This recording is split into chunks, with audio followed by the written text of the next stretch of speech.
Pinagpalang buhay! Nandito na naman po ang maglolang. Guwapo. At At magaganda. DJ, di ka na nagagano. Oo. Si Masi na lang pala. Kaya mo na siya.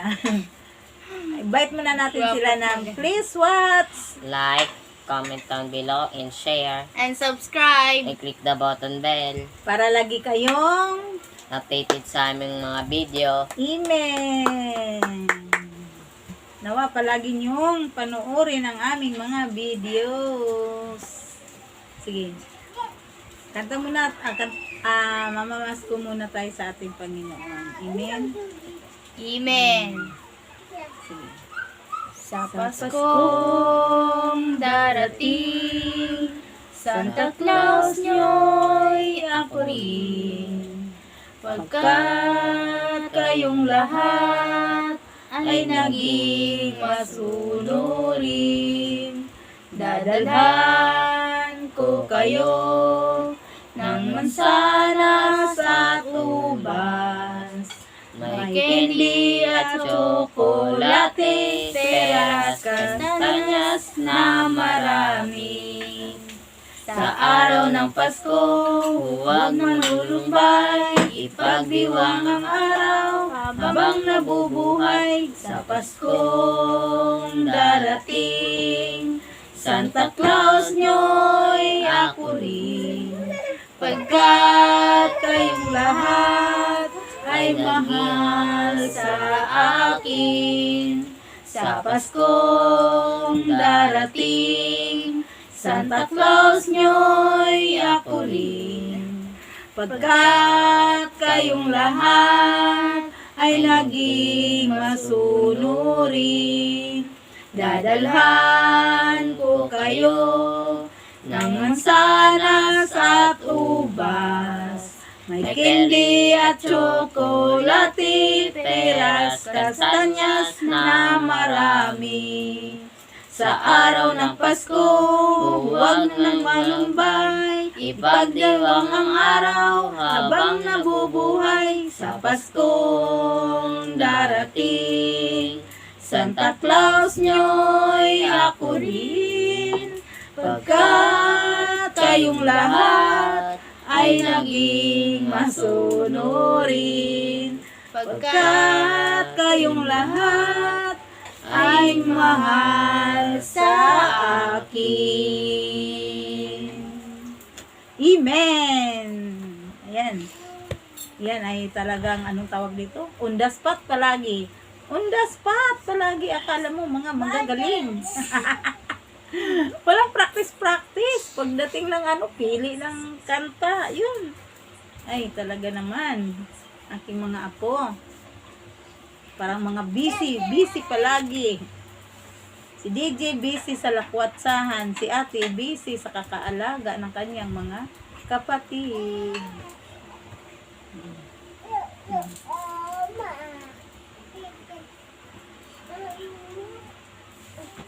Ang unang pagbasa mula sa sulat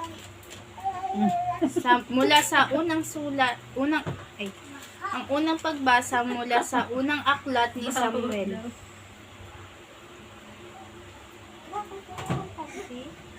Meron. Amay na. Hindi. Ayoko.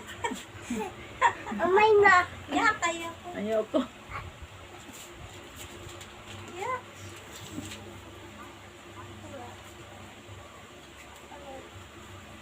Sa pamamahala ni Eli, si Samuel ay patuloy na naglilingkod kay Yahweh. Nang panahong yaon, bihira nang marinig ang tinig ni Yahweh at bihira na rin ang mga pangitain. Malabo na noon ang mata ni Eli. Minsan na mamahinga siya sa kanyang higaan. Si Samuel na may natutulog sa templo sa may kaban ng tipan. Nang magmamadaling araw na, siya ay tinawag ni Yahweh, Samuel, Samuel.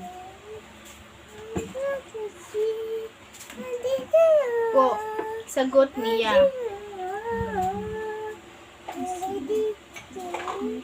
Wala talaga. Wala na. Wala. Sige, tapusin mo na. Ang salita ng Diyos. Salamat sa Diyos.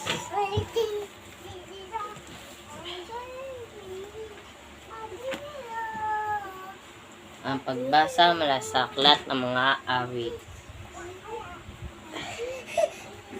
Ang taong malinis ang buhay, pati ang isipan, hindi sumasamba sa mga diyos-diyosan, at hindi sumusumpa sa kasinungalingan. Bibigyan siya ni Yahweh ng pagpapala at kaligtasan. Ipahahayag siya ng Diyos sa walang kasalanan. Sino ba itong dakilang hari?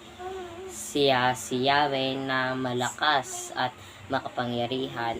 Si Yahweh matagumpay sa kalaban. Buksan niyong mabuti ang mga tarangkahan. Buksan niyo pati ang mga lumang pintuan. At ang dakilang hari papasok at daraan. Ay, mali. Ito pala yun. Okay lang. Ituro mo po sa akin, Yahweh, ang iyong kalooban, at ang iyong landas sa akin ay ipaalam. Turuan mo ako mamuhay ayon sa katotohanan, sapagkat ikaw ang Diyos ng aking kaligtasan. Sa buong maghapoy ikaw ang inaasahan. Si Yahweh ay mabuti at siya'y makatarungan. Itinuturo niya sa makasalanan ang tamang daan. Sa mapagpakumbaba, siya ang gumagabay. Sa kanyang kalooban, kayang inaakay. Tapat ang mga ibig, siya ang patnubay. Sa lahat ng mga taong sumusunod sa utos at tipan, siya ng sumusubaybay. Sa mga masunurin, si Yahweh isang kaibigan. Pinapaunawa niya sa kanila kanyang kasunduan. Amen. Amen. Ang mabuting balita ayon kay San Lucas. Papuri sa iyo, Panginoon. Lucas, Kabanata 1, talata 57 hanggang 66. Nang sumapit ang panganganak ni Elizabeth, isang anak na lalaki ang isinilang niya. Narinig ng mga kapitbahay at mga kamag-anakan na niya kung gaano nagdalang awa sa kanya ang Panginoon, kaya nakigalak sila sa kanya. Nang ika-8 araw na, dumating sila para tuliin ang sanggol at pangangalanan sana nila itong Zacarias, gaya ng kanyang ama. Sumagot naman ang kanyang ina, hindi. Tatawagin siyang Juan. Pero sinabi nila sa kanya, wala ka namang kamag-anak na may ganyang pangalan. Kaya suminyas sila sa ama ng sanggol kung ano ang gusto niyang itawag dito.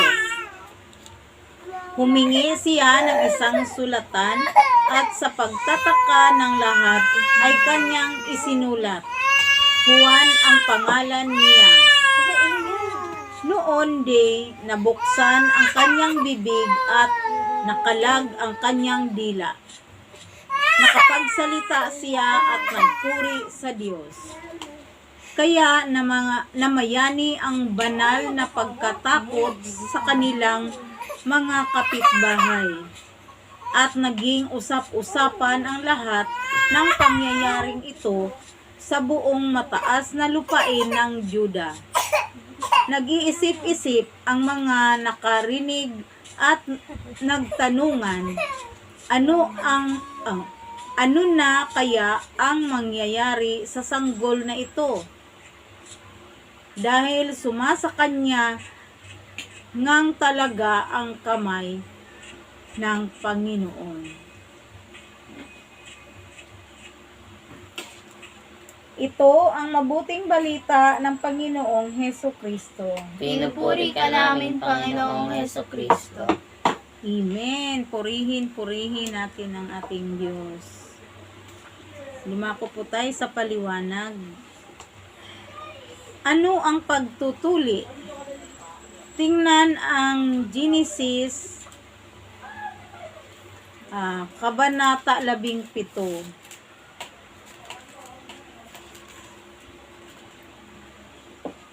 Nang siyam na taon na si Abram napakita sa kanya si Yahweh at sinabi, "Ako ang makapangyarihang Diyos. Sumunod ka sa akin at ingatan mong walang dungis ang iyong sarili habang ikaw ay nabubuhay. Ako'y makikipagtipan sa iyo at pararamihan ko Pagkarinig nito, nagpatira pa si Abram. Sinabi pa sa kanya ng Diyos, "Ito ang ating tipan. Ikaw ay magiging ama ng maraming bansa." Hindi na Abram ang itatawag sa iyo, kundi Abraham, sapagkat ginagawa kitang ama ng maraming bansa. Pararamihin ko ang iyong mga inapo at magtatag sila ng mga bansa at may magiging hari sa kanila. Tutuparin ko ang aking pangako sa iyo at sa iyong lahi. At ako'y magiging Diyos ninyo habang panahon.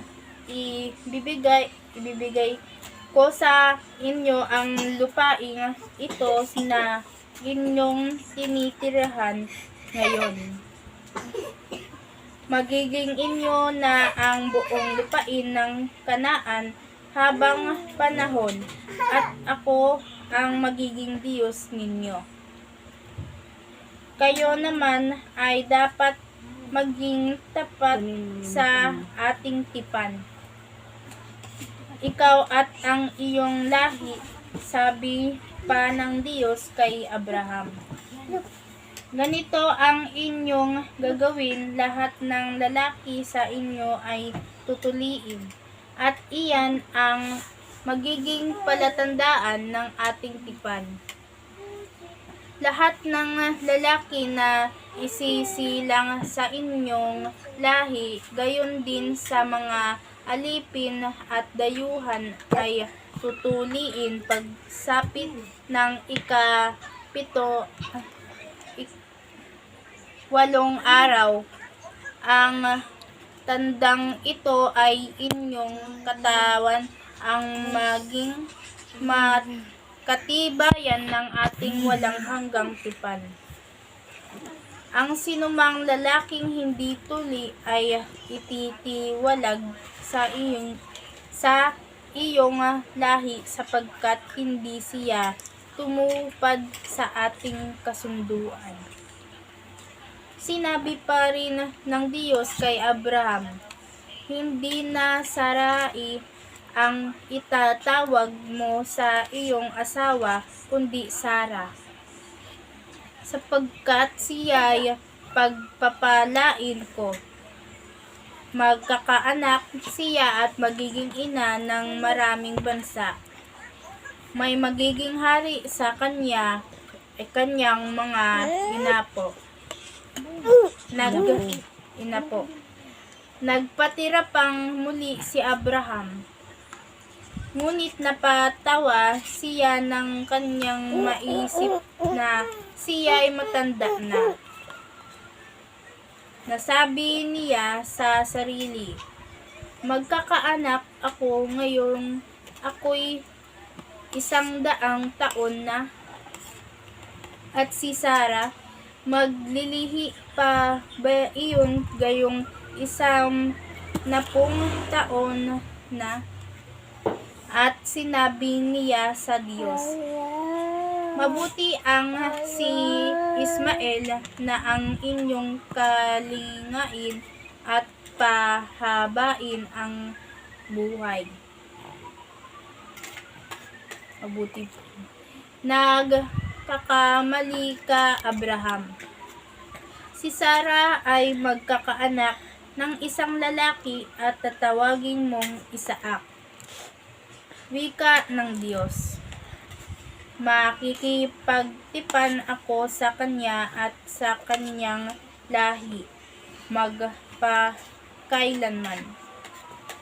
Tungkol naman kay Ismael, ipagkakaloob ko ang kahilingan mo. Pagpapalain ko siya at pararamihin ang kanyang lipi. Magkakaanak siya ng 12 prinsipe at magiging bansang makapangyarihan ang kanyang angkan. Ngunit hindi sa kanya matutupad ang ating tipan. Matutupad iyon kay Isaac, ang magiging anak ni Sarah na isisilang sa darating na taon. Sa ganito ring panahon, pagkasabi nito, nalisan na ng Diyos si Abraham. Nang araw ring iyon, ayon sa utos ng Diyos, pinuli ni Abraham si Ismael at lahat ng lalaki sa kanyang sambayanan. Maging aliping ipinanganak doon o binili man. Si Abraham ay siyam na taon na nang tuliin. Si Ismael naman ay 13, isang araw na tuliin sila. At noon ding araw na iyon, pinuli ang kanyang mga alipin.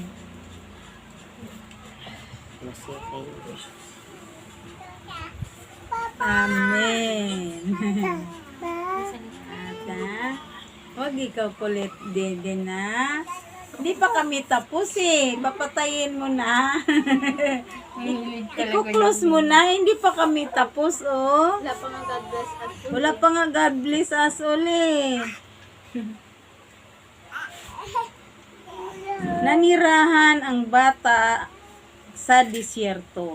Ito ang disyerto ng Juda sa may dagat na patay, kung saan naroon ang ilang malalaking pamayanan ng mga sumasampalataya na umaasang darating ang tagapagligtas sa lalong madaling panahon. Itinalaga ng mga grupong ito na tinatawag na isinyo ang kanilang mga sarili sa panalangin at pagninilay sa Biblia. Nagtuturo rin sila ng mga bata. Amen. Amen. Sumagot si Jeden. Amen. Thank you, Lord. May sumang-ayon sa akin.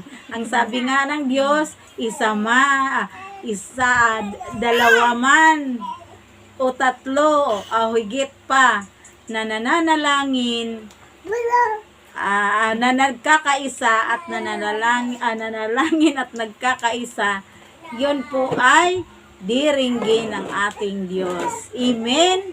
Amen. Salamat na lang yung aking apo. Ayan, isa pa yan. Ipapasalamat ko yung aking apo na nung nakaraan nga. Kaya hindi kami nakapag-vlog dahil yun nga, dinala namin siya sa ospital kasi nag-convulsion. Tapos, nung nakaarang araw uli, hindi rin na naman kami nakapag-vlog. Dahil naganap kami ng tawa-tawa. Ang tagal namin nakahanap, inabot na kami ng dilim. Kaya hindi na kami nakapag-vlog. Alas 3 pa lang kami ng hapon umalis dito sa bahay. Naghanap ang tagal, ang layo na aming narating bago kami nakahanap.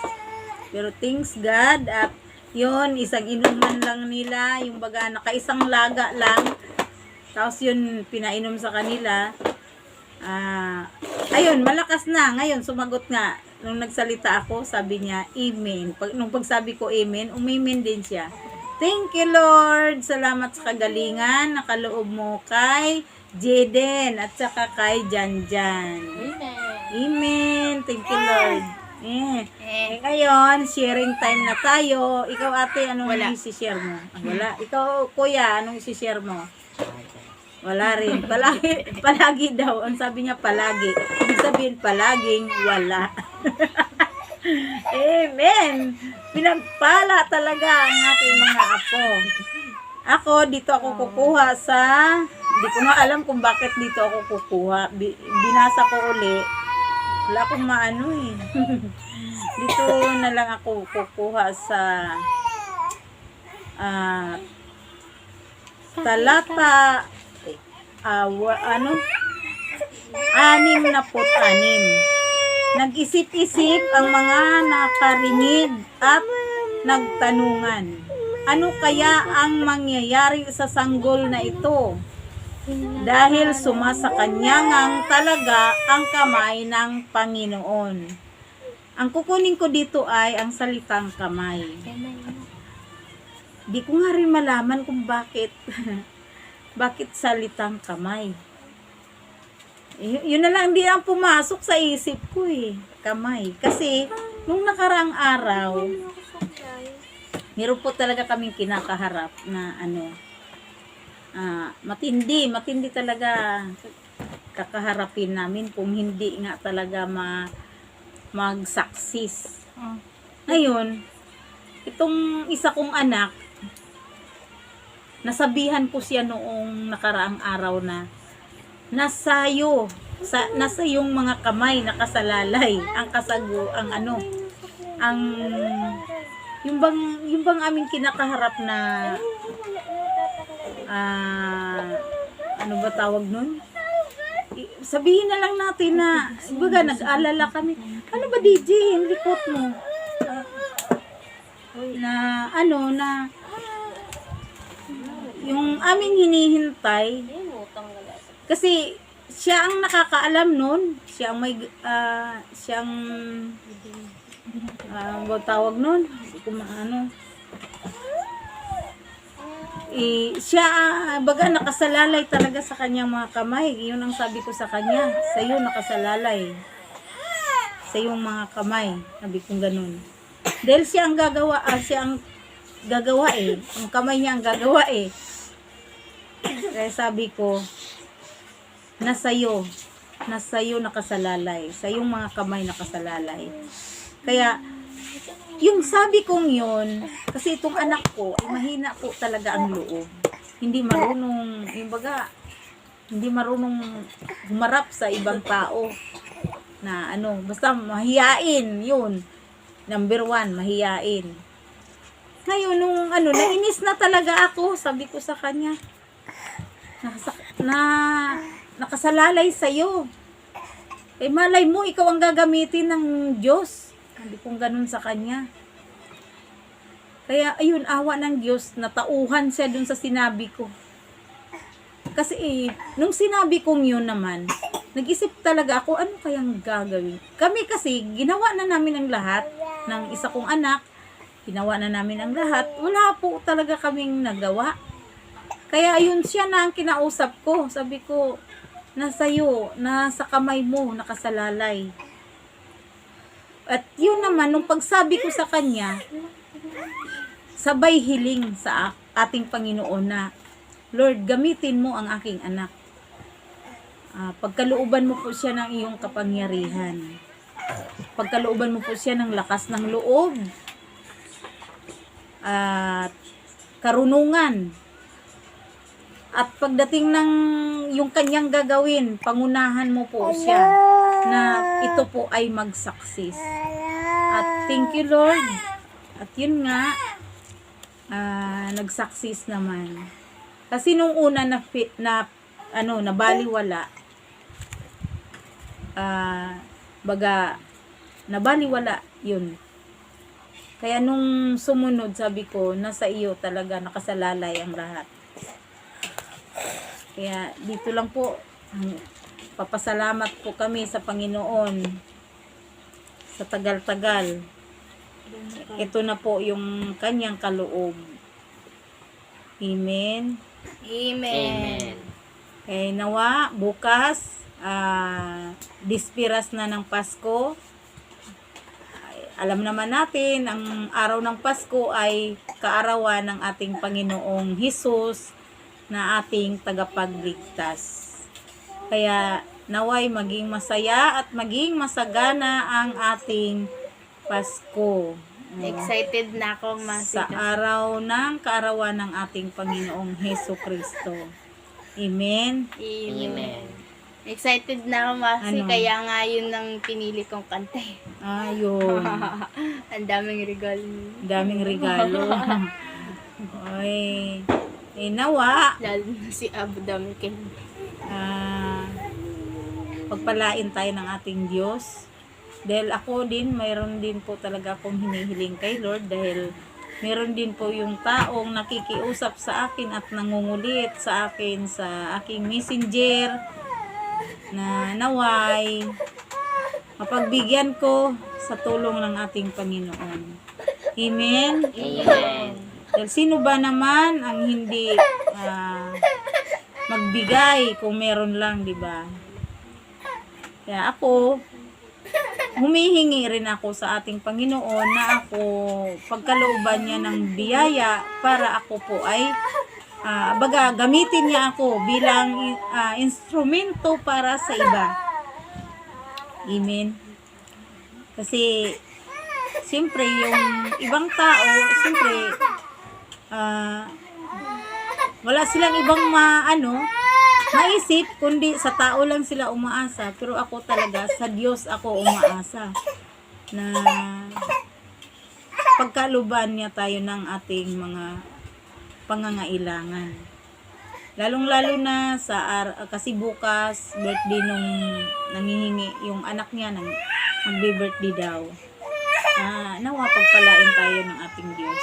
Nang tayo makapagbigay ng pang-birthday doon sa kanyang anak. At bilang pamasko na nga raw, sabi. Yun, yung dating, oo. Kasi birthday nga niya ng anak niya bukas. Na kahit man lang daw magsalo-salo sila. At para may pagpasalo-saluhan din daw sila sa Pasko. Pagpalain tayo ng ating Diyos. Lord, pakinggan mo po ang aming panalangin. Na gamitin mo kami bilang instrumento para sa iba.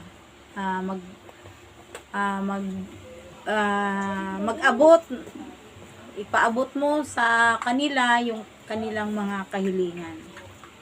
Amen? Amen. Ito na lang po ang aming masasabi. God God bless bless us all at Merry Christmas! Merry Christmas.